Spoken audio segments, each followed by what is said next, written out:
Ini kan seolah-olah Fadil Rahmi ini kan sudah mengambil apa ya? Saya katakan saya agak ngeri-ngeri sedap juga bicara agama ini.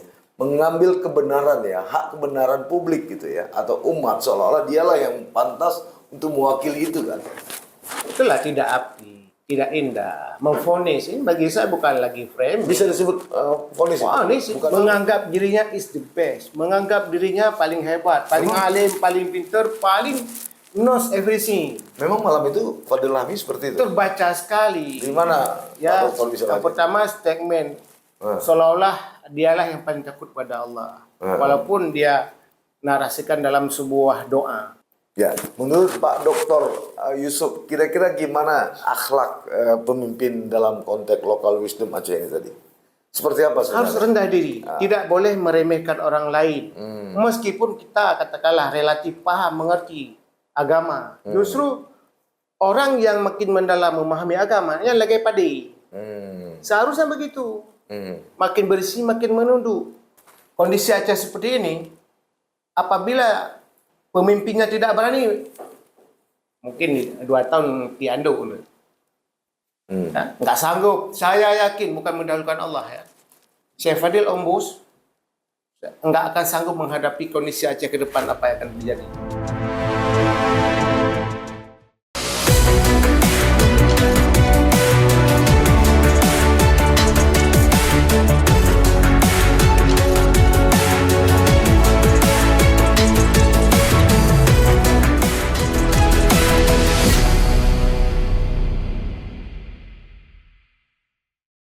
Jangan lupa like, komen, dan subscribe. Serta aktifkan lonceng notifikasi. Assalamualaikum warahmatullahi wabarakatuh. Sahabat sisi lain, kembali kita bertemu malam ini membahas tentang persoalan politik, sosial, budaya, dan ekonomi Aceh secara lebih mendalam dan dengan narasumber yang tentu saja sangat kredibel. Sahabat sisi lain, beberapa waktu lalu tentu kita telah mengikuti debat kandidat gubernur Aceh dari debat pertama hingga debat kedua. Selain dari gagasan-gagasan dan program kerja sejumlah atau 2 paslon gubernur dan wakil gubernur Aceh tersebut, ada hal-hal yang menarik yang ternyata tidak luput dari perhatian banyak orang. Salah satunya adalah bagaimana sosok dari Syekh Fadil Rahmi yang merupakan wakil gubernur Aceh bersama Bustami Hamzah dengan nomor urut 2 dinilai terlalu arogan atau katakanlah membawa-bawa ayat serta hadis atau dalam bahasa yang lebih ekstrim tentu saja menjual nilai-nilai agama. Apakah benar apa asumsi yang telah saya sampaikan itu? Atau ada pendapat lain dari intelektual Islam atau katakanlah dari akademisi? Untuk itu malam ini atau saat ini saya mengundang Dr. Yusuf Kardawi SHI MH CPM. Beliau adalah seorang akademisi yang mengajar di banyak universitas di Aceh. Kita mulai saja. Assalamualaikum. Saya panggil Pak Doktor nih ya. Boleh. Ya, Pak Doktor Yusuf. Saya memulai aja lah ke Pak Doktor Yusuf. Dari debat pertama, debat kedua, apa yang Pak Doktor Yusuf tangkap dari performan dari seorang Syekh Fadil itu? Saya menganalisa setiap detik dan setiap ucapan paslon gubernur dan wakil gubernur kemarin. Tapi yang lebih fokus saya coba kemarin itu menilik wakil gubernur 01. Fadil Rahmi. Kenapa? Karena selama ini di stigma seolah-olah dia seorang politikus Islam yang religius, seorang politisi Aceh yang dinilai, dianggap, bahkan di stigma oleh banyak orang, sebagian orang, dia itu agamawan, orang yang mengerti agama, karena dia juga dulu pernah sekolah agama di Medan, kemudian di Mesir. Jadi asumsi orang kita, semua lulusan Mesir itu is the best. Semua lulusan Mesir itu orang-orang yang qualified dalam ilmu agama. Maka itu yang saya sorot. Jadi di debat pertama dan di debat kedua, terutama di closing statement, itu saya menemukan ada hal lain yang kontradiksi Apa atau itu? ta'aruf dengan yang sosok selama ini di stigma dekat dengan ulama, ya, paham, bisa baca hafal hadis 1-2. Ternyata kebetulan saya mendalami tentang leadership knowledge, ya. Bahkan saya tahun 2013 menulis sebuah buku tentang kepemimpinan Islam. Saya bawa hari ini. Saya bawa. Ya. Ini langsung dikomentari oleh Profesor Dr. Fatwa Jadi, almarhum. Ya, maka karena kita menulis buku ini, kemudian juga banyak membaca literatur lain mengenai kepemimpinan dalam Islam. Ya. Ada sifat yang seharusnya itu tidak dimiliki oleh seorang Fadil Rami. Seandainya dia bukan stigma atau bukan lulusan pendidikan agama, kita nggak protes. Ya, di antaranya misalnya di closing statement di debat pertama ada satu doa, ya, bukan hadis, sebenarnya doa. Di situ terkesan ada kesombongan, ya. Menunjukkan dia, karakter dia itu di dalam tubuhnya itu ada sifat yang seharusnya tidak dimiliki oleh seorang hamba Allah, apalagi seorang pemimpin, ya. Apa itu yang disebut? Berikanlah lebih kurang, ya, lebih kurang itu bisa dilihat di TikTok atau di YouTube. YouTube, ya. Pemimpin yang takut kepadamu, ya Allah. Pemimpin Aceh yang takut kepada Allah. Itu dia mau menyampaikan sebenarnya. Dalam ilmu psikologi itu ingin menyampaikan sebenarnya seolah dialah yang paling takut kepada Allah dibandingkan misalnya mu'alim atau difat. Ini kan sombong. Dalam ilmu tasawuf ini kesombongan nyata. Menunjukkan dia menganggap orang lain remeh. Hanya dia sosok calon pemimpin, katakanlah, yang takut kepada Allah. Itu sombong. Karena man takabbara fatadawa. Orang yang sombong itu pasti Allah suatu saat dia hinakan, rendahkan. Karena itu bukan mencerminkan seorang muslim yang baik, apalagi dia seorang calon pemimpin. Yang notabene background pendidikan yang katanya sih pendidikan agama sampai ke Mesir. Bahkan kalau tidak salah ini bisa diralat pasca sarjana di UIN Araneri. Ini kan sangat kontradiktif dengan keilmuan dia dengan implementasi narasi yang disampaikan ketika dua debat itu, terutama di closing statement. Ya. Apa hubungannya dengan kearifan lokal, ya, atau lokal geniusnya Aceh dari statement si Fadil Rami ini, baik di closing pertama maupun di statement closing kedua? Tidak sesuai kalau dalam bahasa yang sering kita dengar dalam bahasa politik atau psikologi dikenal dengan local wisdom. Lalu dalam bahasa hukum ada namanya Fulgers. Ini teori yang dikembangkan oleh seorang ilmuwan ahli hukum dan sejarah dari, kalau nggak salah, Jerman, ya, von Savigny namanya. Semua bangsa di dunia ini punya local wisdom. Local wisdom Aceh dengan Papua, Bali, dan lain-lain itu berbeda. Maka pemimpin Aceh itu tidak seharusnya meremehkan, menganggap dirinya is the best, menganggap dirinya paling hebat, paling alim, paling pintar, paling knows everything. Memang malam itu Fadil Rami seperti itu? Terbaca sekali. Di mana? Ya, yang pertama statement seolah-olah dialah yang paling takut pada Allah. Walaupun dia narasikan dalam sebuah doa. Kemudian di closing statement di debat kedua, di situ seolah-olah yang paling mampu dia, misalnya yang mengatakan berikanlah pada orang yang pemimpin ini atau sesuatu itu pada ahlinya. Ini kan seolah-olah mualim debat tidak mampu. Seolah-olah mualim debat ini orang yang tidak mampu. Ternyata kita lihat secara empirik, mualim itu berapa tahun jadi panglima perang? Dari 800 lebih ex Libya. Kenapa Hasan Tironi, Allah yarham, memilih mualim sebagai panglima perang di Aceh menghadapi ribuan tentara elit dan pusat? Kemudian setelah itu dirikanlah partai lokal, partai Aceh. Sampai sekarang eksis. Bahkan kemarin bertambah 2 kursi. Kalau mu'alim orang tidak leadership, tidak paham tentang organisasi, tentang Iya. politik, udah kolab itu partai. Mu'alim juga pernah jadi wakil gubernur, Iya. teruji, ya. Tidak ada selama dia jadi wakil gubernur, katakanlah wan prestasi lah kalau bahasa hukumnya, ya. Tidak khianat dia. Kemudian dia pernah menjadi ketua umum KONI, ketua pada pramuka dan lain-lain jabatan yang pernah dipegang, diemban oleh mu'alim. Demikian juga Defat misalnya. Pernah ketua KNPI. Tidak sembarangan orang jadi ketua KNPI itu. DPD. Ya. Pernah anggota DPR. Pernah anggota DPR RI. Ya. Ya. Hari Rami ini, saya tidak mendahulukan Allah. Pada 2019, andai bukan dekat dengan UAS, Ustaz Abdul Samad, tak ada yang pilih. Tak ada yang pilih dia. Nah, begitu popularitas UAS misalnya sedikit menurun 2024, kan tidak, suara nggak cukup. Ini sebagai indikator yang tidak bisa dibantahkan.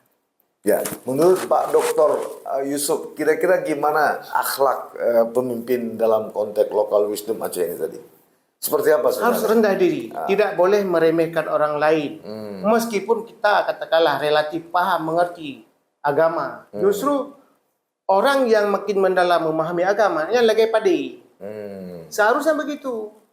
Makin bersih, makin menunduk. Langsung sasaran tembak. Walaupun tidak dilahirkan, itu dalam kami di pesantren dulu ada zamir dalamnya.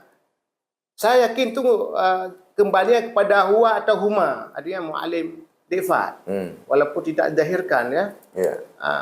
Itu tidak boleh. Saya harapkan kepada, ini kawan dekat saya nih. Siapa dia kawan dekat saya? Saya sidang S3 hadir dia. Kawan, boleh tanya, itu kawan dekat kami sejak saya masih mahasiswa dulu. Tahu betul lah.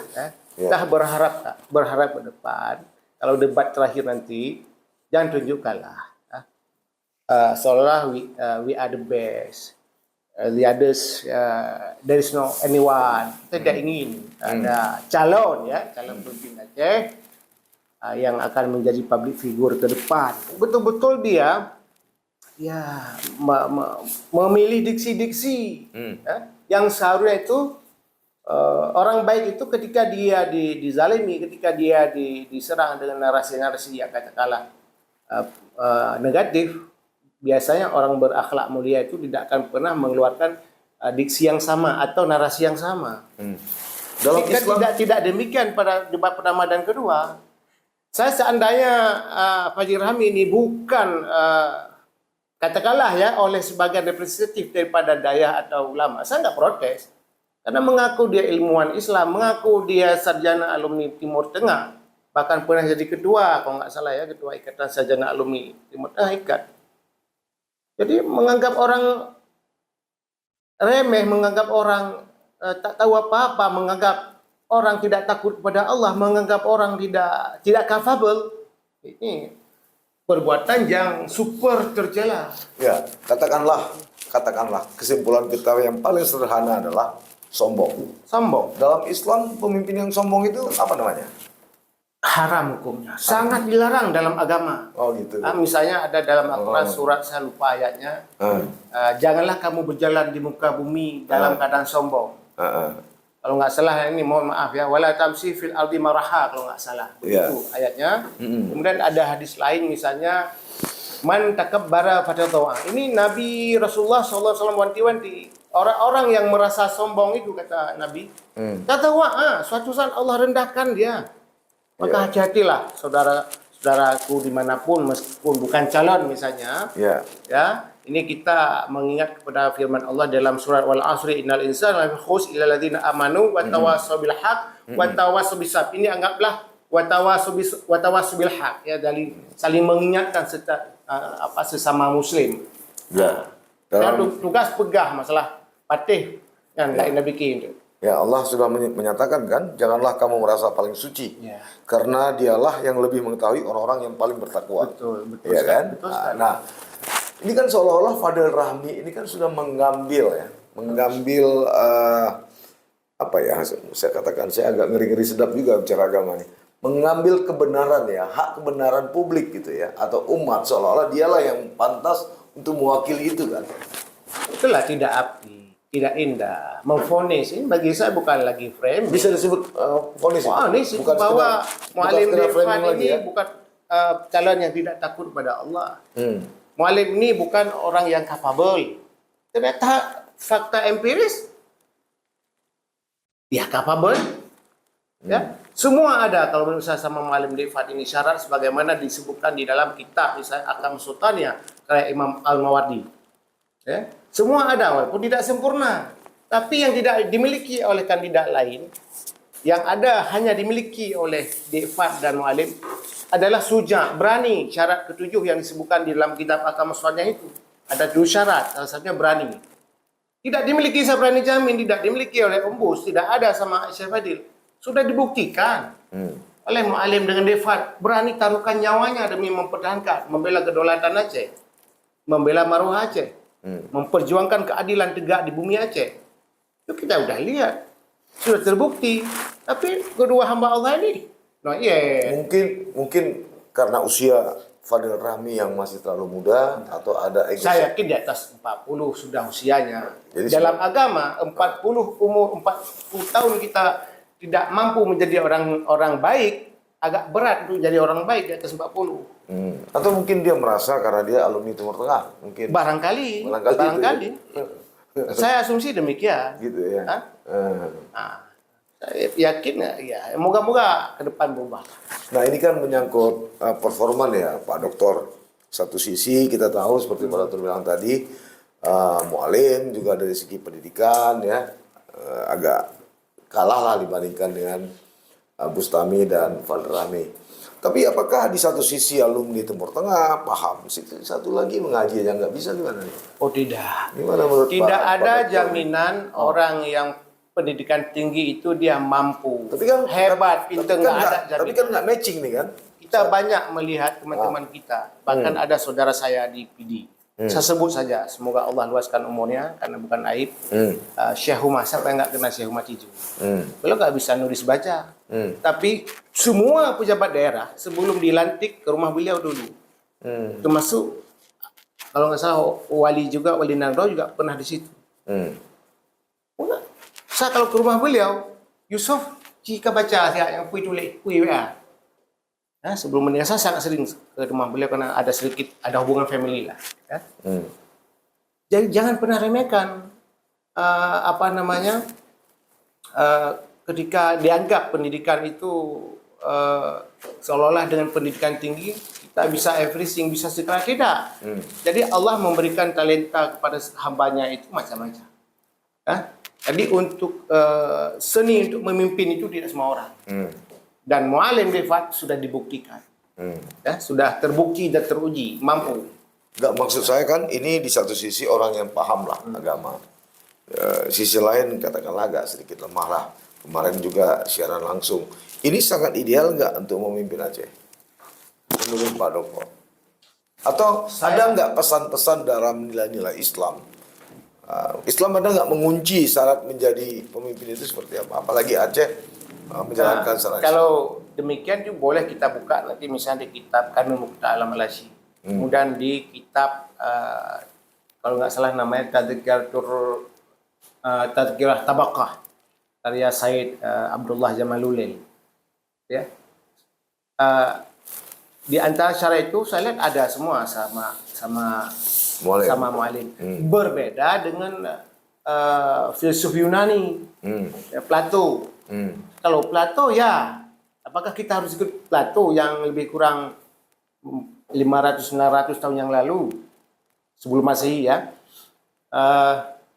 Bagi Plato, pemimpin yang baik itu filsuf, artinya orang yang cendekiawan, ya, yang cendekiawan yang bahkan filsuf itu dimaknai oleh Plato, boleh baca bukunya, saya punya bukunya.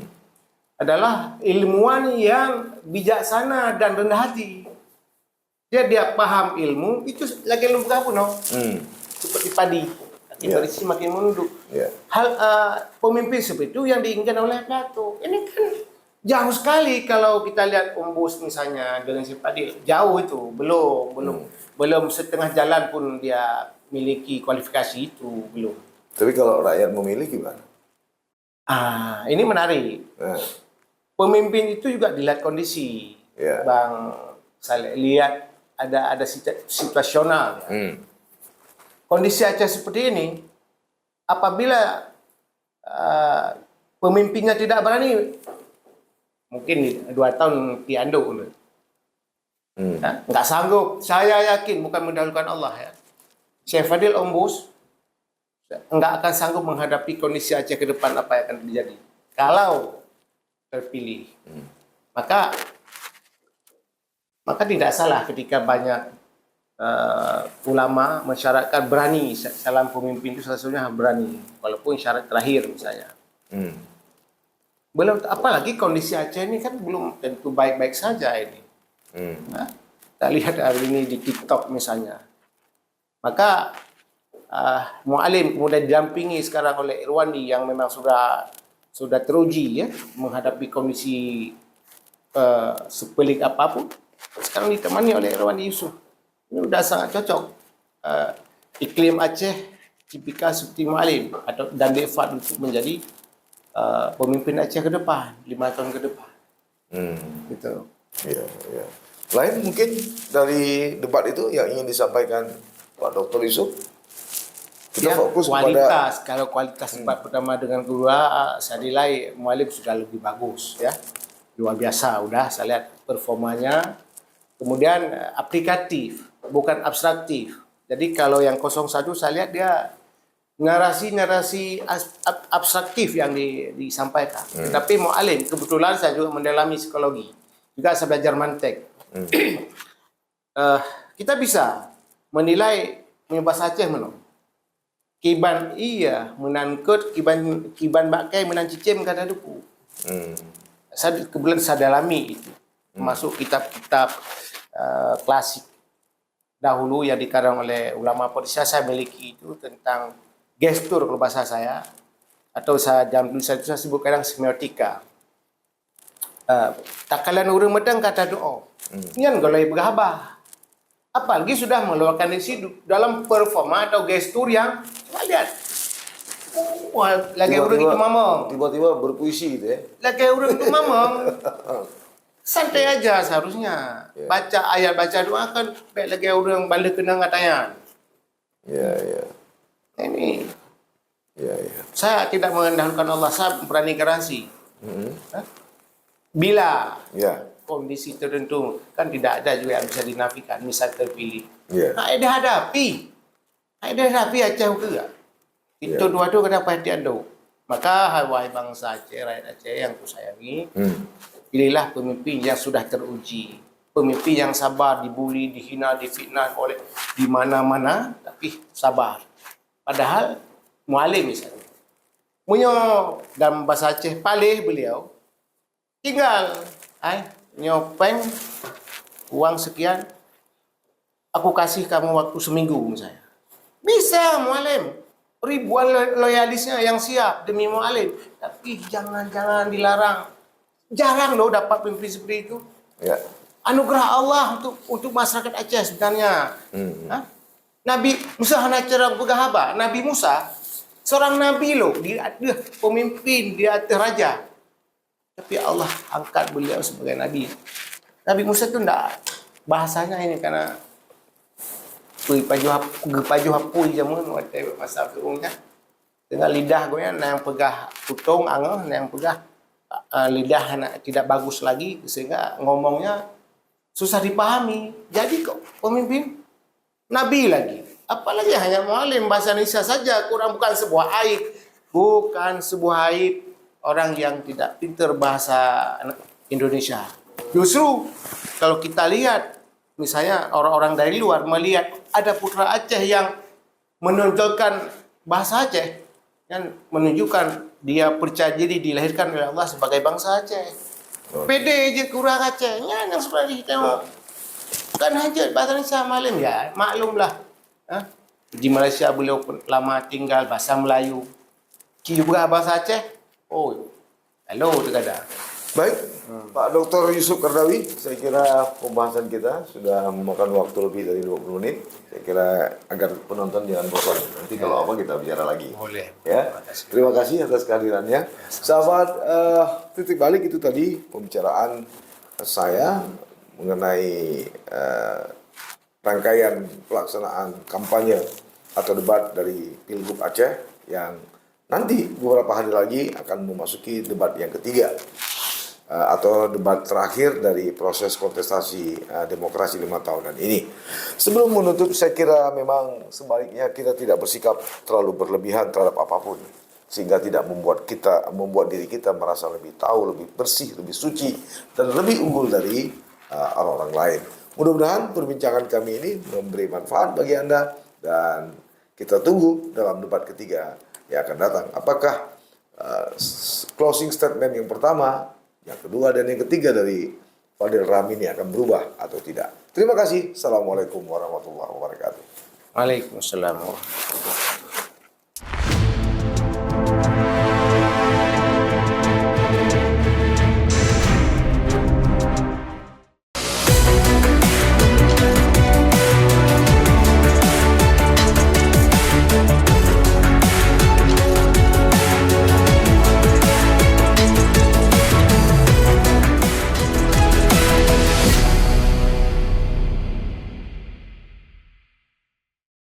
Jangan lupa like, komen, dan subscribe.